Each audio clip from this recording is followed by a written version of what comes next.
Assalamualaikum warahmatullahi wabarakatuh. Selamat pagi anak-anak. Bagaimana kabarnya hari ini? Semoga kita semua senantiasa diberikan kesehatan oleh Allah Subhanahu wa taala. Nah, sebelum pembelajaran pada pagi hari ini kita mulai, alangkah baiknya kalau kita berdoa terlebih dahulu supaya apa yang kita pelajari pada pagi hari ini dapat bermanfaat. Berdoa dimulai.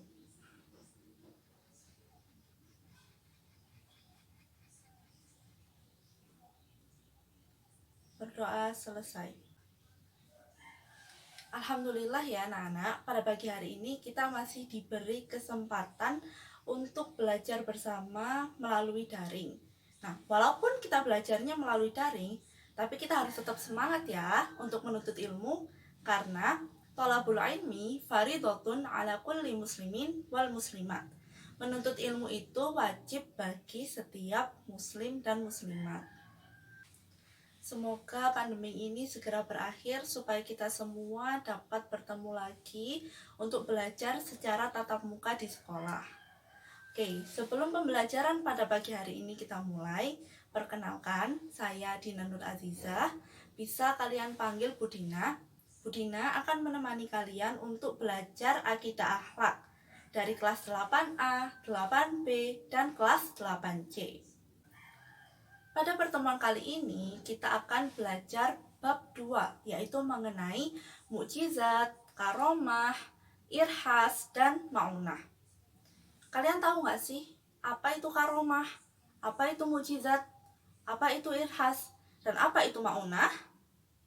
Nah, keempat-empatnya ini merupakan kejadian yang luar biasa yang dikehendaki oleh Allah Subhanahu wa taala serta tidak masuk akal bagi manusia. Nah, untuk lebih jelasnya, kita akan bahas satu persatu.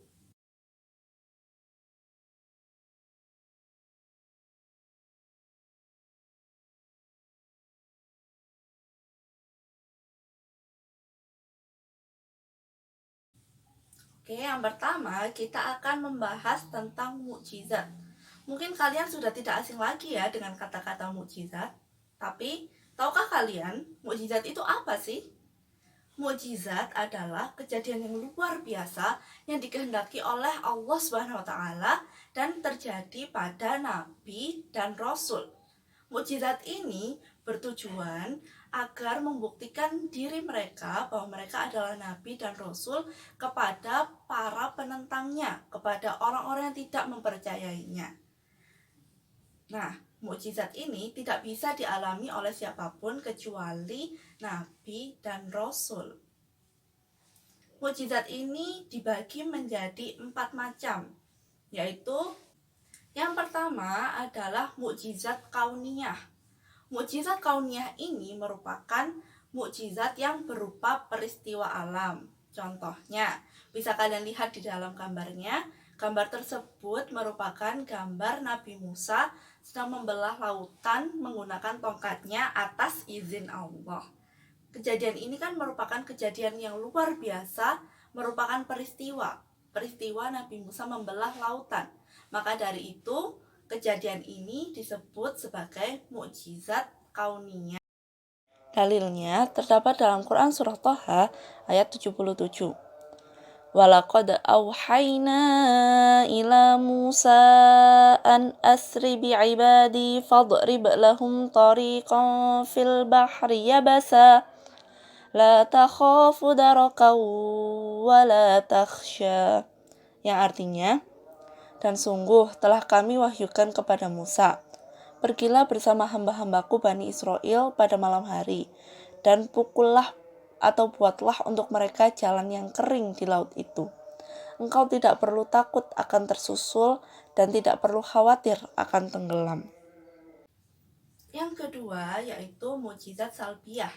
Mukjizat salbiyah ialah mukjizat yang bertujuan untuk membuat sesuatu menjadi tidak berdaya.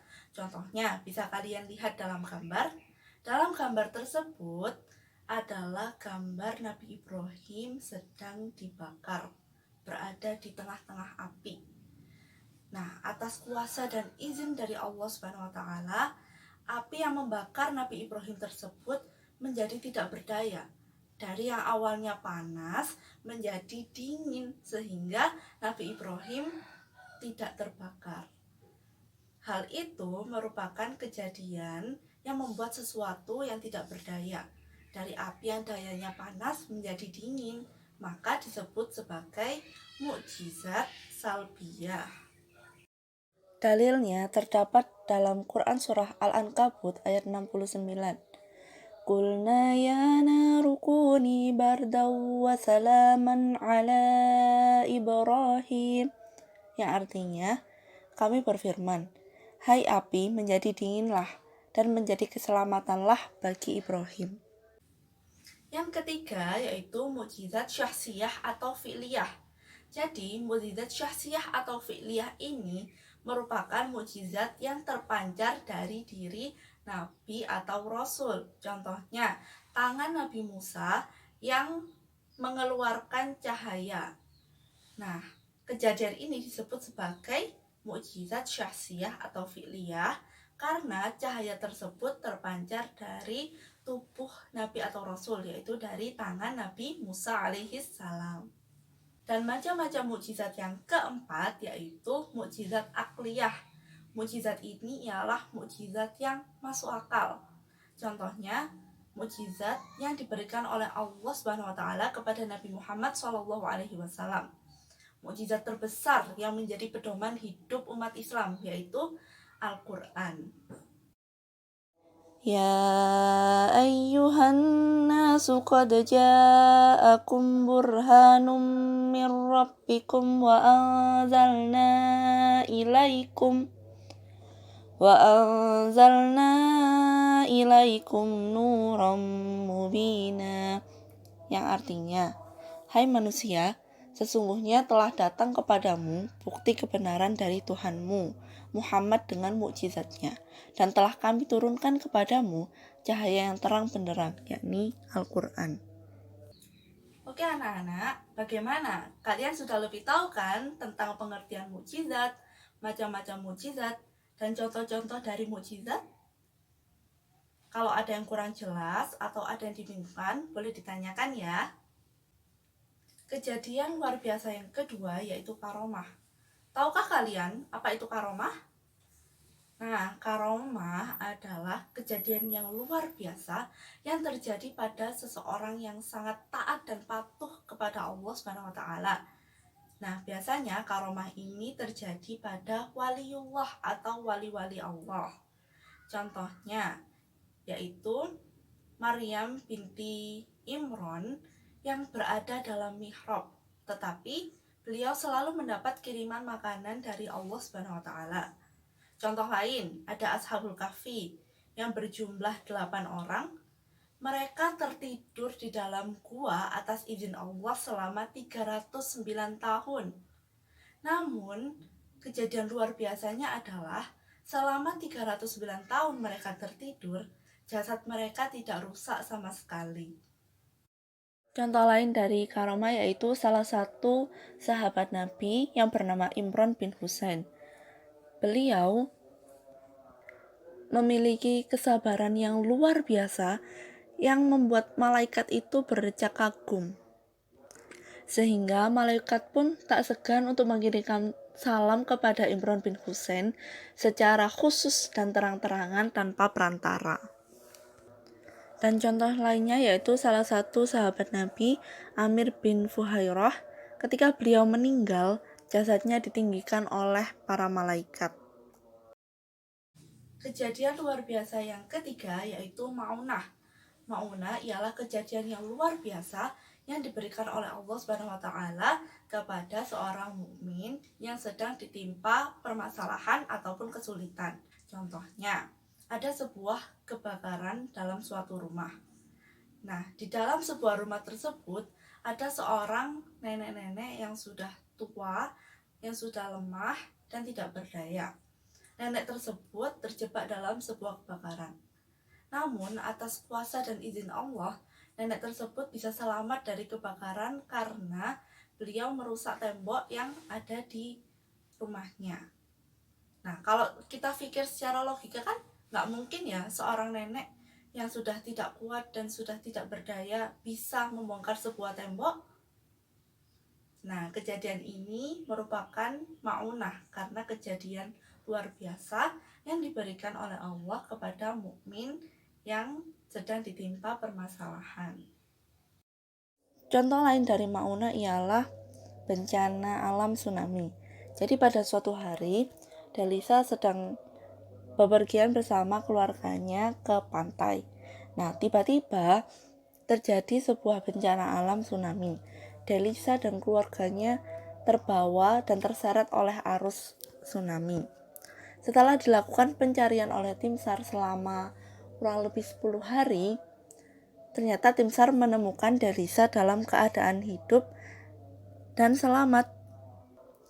Nah, kejadian ini juga termasuk ma'unah karena kalau secara logika kan orang yang sudah terkena bencana alam tsunami, terseret arus, terbawa arus selama 10 hari, itu kan tidak mungkin selamat. Nah, atas kehendak dan izin Allah, Delisa bisa selamat. Contoh yang lain yaitu terjadi sebuah kecelakaan antara mobil dengan truk. Kecelakaan tersebut sangat parah sehingga membuat mobilnya bagian depannya itu rusak. Nah, secara logika, pengemudi yang ada di dalam mobil tersebut itu mengalami kecelakaan parah kan? Tetapi atas kehendak Allah SWT, pengemudi tersebut dapat keluar dari mobil dengan selamat. Kejadian tersebut juga termasuk ma'unah karena orang tersebut diberikan pertolongan oleh Allah SWT. Dalilnya berada dalam Quran surah Al-Maidah ayat 120.